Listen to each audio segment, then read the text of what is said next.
पाप जब बन जाता है, कोई भले न जाने हृदय भयभीत रहता है, विषाद युक्त रहता है, हर एक व्यक्ति पर संशय होने लगता है। मतलब ऐसी दुर्दशा उसके अंदर हो जाती है। बाहर दंड तो एक अलग विधान है, लेकिन जो पाप हो जाता है, अधर्म हो जाता है, वो अंदर ही अंदर अंदर इन खोखला कर देता है। बस सावधान रहो, कोई पाप न बनने पावे, कोई अधर्म न बनने पावे, और इसके लिए हमें शुद्ध प्रकाश चाहिए ज्ञान का। नहीं, हम जान ही नहीं पाएंगे मैं क्या कर रहा हूँ। वो है सत्संग और भजन। बिल्कुल कोई भी हो, कहीं भी हो, सत्संग और भजन दोनों साथ-साथ चलाते रहना चाहिए, और भूल कर पाप नहीं करना चाहिए। सुख नहीं है, आप सच्ची मानो, हृदय से कह रहा हूँ, केवल भ्रम से माया हमको फँसा के और ऐसी जगह खड़ा कर देती जहाँ कोई निर्णय नहीं निकलता।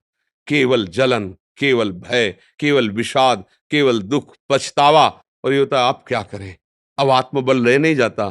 फिर वो पूरा जीवन व्यर्थ हो जाता है। इसलिए बहुत सावधान, बहुत सावधान। एक-एक कदम फिसलन वाला है। अब जो नहीं समझ पाते, जब परिणाम आता है तो बहुत बड़ी हानि होती है। अब उस समय संभल पाने का मन पछतैया अवसर बीते, अब संभलने का समय नहीं रहा, अब तो दंड भोगने का समय आ गया। अब वो संभल नहीं पाता है और सबको पछतावा होता है। और पाप कर्म करने के समय ये विपक्ष इतना उत्साह देता है अंदर में, कहीं कुछ नहीं, सब ठीक हो जाए। अरे कुछ नहीं, भोगो यार ना।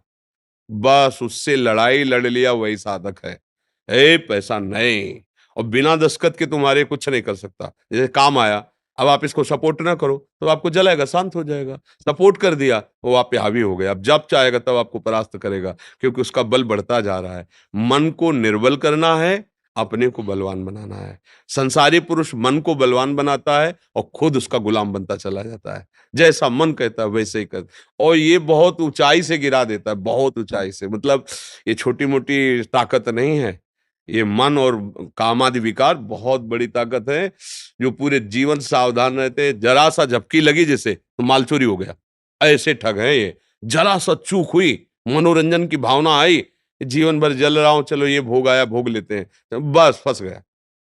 बाहिरी सुख की तरफ जरा-सा लालच हुआ कि वर्षों की कमाई मिनट में गँवाई। ये बहुत खतरनाक खेल माया रचती है। इसलिए राधा, राधा, राधा, और सत्संग सुनो, डरते रहो कि कोई पापाचरण ना हो जाए। सच्ची कहते हैं, पापाचरण बाहरी दंड तो जो मिलता है, मिलता है, हृदय जलता रहता है। अब बाहर से सब सुविधा है, हृदय जल रहा है तो क्या शांति है? हृदय शीतल है, बाहर से असुविधाएँ हैं तो कोई परेशानी नहीं है। हम लोग बाहर की सुविधा उसके लिए अधर्माचरण कर देते हैं, ये बहुत बड़ी भूल है। हिंसा, चोरी, व्यभिचार, अधर्माचरण से कभी किसी को सुख नहीं मिला, ना मिलेगा। बाद में पछतावा तो कुछ नहीं, बस ऐसे, यार मैंने ऐसा क्यों कर दिया? ऐसा बस, अब कोई उत्तर नहीं, अब तो भोगो, क्योंकि बीज बो गया, अब वो वृक्ष रूप में अब भगवान ही बचा सकते हैं। एक जगह है कि भारी से भारी पापाचरण का फल मिलने वाला हो, तो भगवान बचा सकते हैं। जैसे कई बार कहा है कि हमारा गलत आचरण बन गया, अपराध बन गया, रिपोर्ट हुई, पकड़े गए, मुकदमा चला, वकील ने साबित कर दिया मैं अपराधी हूँ और मुझे फांसी की सजा हो गई। एक जगह है जहाँ भी बच सकते हो, राष्ट्रपति।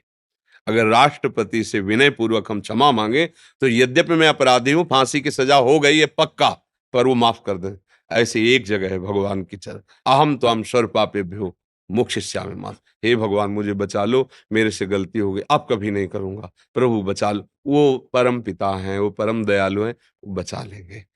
और बहुत सावधान रहे, बहुत हृदय की कहता हूँ, बहुत सावधान रहे कि यहाँ एक भी कर्म तुमको बख्शेगा नहीं, पक्का समझ लो। तुम्हें लगता है कोई नहीं जाना, समय आने दो, जब अपना रूप धारण करेगा तो ऐसी जगह फंसाएगा जहां अपराध ही नहीं किए। आपको ऐसी जगह दंड दिलाएगा, वो गुप्त पाप जहां आपने अपराध ही नहीं किया। आप कसम खाओगे कि मैंने अपराध नहीं किया, लेकिन आपको दंड भोगना पड़ेगा, क्योंकि वो अपराध जो प्रकाशित नहीं हुआ, वो फल दे रहा है, भोगना पड़ेगा। हृदय जलेगा, दुर्गति। बहुत सावधान, सबसे यही प्रार्थना करते हैं, शराब मत पियो, मांस मत खाओ, पराई बहन बेटियों की तरफ गंदी दृष्टि से मत देखो। मन बहुत दुष्ट है, इसको थोड़ा काबू में लाओ। कोई हम पशु नहीं, मनुष्य हैं, हम ऐसा कर सकते हैं। अगर हम ऐसे किए तो जीत जाएंगे, और नहीं तो फिर 5 मिनट की गलती पूरे जीवन की जेल, 5 मिनट का अपराध अनंत जन्मों तक भोगना पड़ सकता है। बहुत सावधान, ये कर्म भूमि है। बीज ऐसा बो जो सुखद हो। हम लोग बीज बोते हैं दुख वाले और चाहते हैं सुख, बीज बोते हैं गंदे और चाहते हैं रसमय फल। कैसे प्राप्त हो सकता है? बहुत फूंक फूंक के कदम रखो। विशेष धर्म क्या है? ये किसी से पूछने की ज़रूरत नहीं है, अपना हृदय जानता है सबका। ये नहीं करना चाहिए, ये सबका हृदय जानता है। वो मत करो, आत्मनः प्रतिकूलानि परेषां न समाचरेत। जो अपने को अच्छा नहीं लगता, वो ऐसा किसी के साथ बर्ताव ना करे। अपनी बहन-बेटी कोई गंदी दृष्टि से देखे, अपने को बुरा लगेगा ना, तो अपने को ये काम नहीं करना। अपना कोई मांस काटे तो बुरा लगेगा ना, मुझे किसी जीव को ऐसा नहीं करना। अपनी कोई चोरी करे, बुरा लगेगा ना, मुझे चोरी नहीं करनी। कोई कपट करे मेरे साथ पसंद नहीं, तो मैं किसी के साथ कपट क्यों? आत्मना प्रतिकूलानि परेशान न समाज।